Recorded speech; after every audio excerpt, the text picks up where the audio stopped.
Right, what would a weekend be without an arrest of Odell Beckham or something involving Odell Beckham? An anti-arrest, I guess, because no charges are pressed. The warrant was Does pulled that back. mean that that particular police person can't turn around and try to get a nice sizable check? I suppose he could if he wanted to, Yeah. but I don't know really on what grounds. And it felt like, based on some things I had read, like the district attorney's office kind of just wanted to get this thing over with. I don't blame They didn't them. think it was all that big of a deal. All right.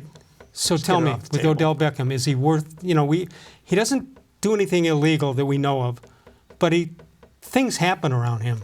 Is he worth They the really effort? do. I still believe he is.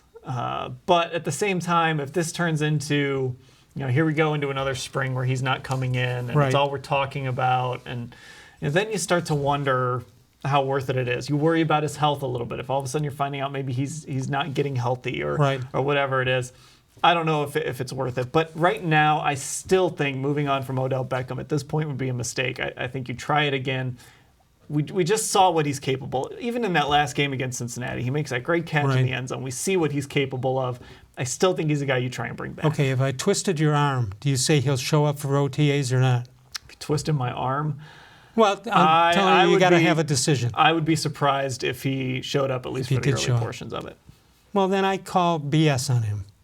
I think he needs to be there. I think last year, last year I was sort of in the camp of, okay, he's a talented guy.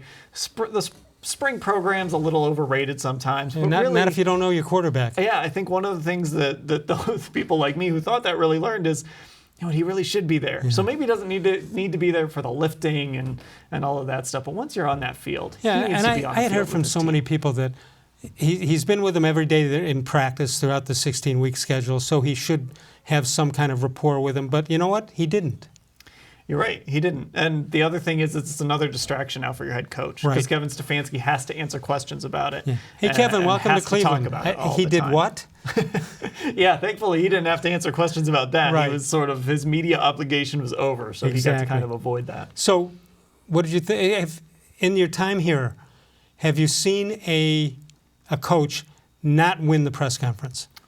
I certainly They haven't. all win. They all right? win.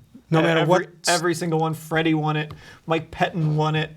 I can't think of anybody who didn't win it. Yeah, some people say maybe Pat Shurmur didn't win his, Well, but I maybe. don't know. Maybe did, maybe didn't. But every coach wins the press conference. Yeah.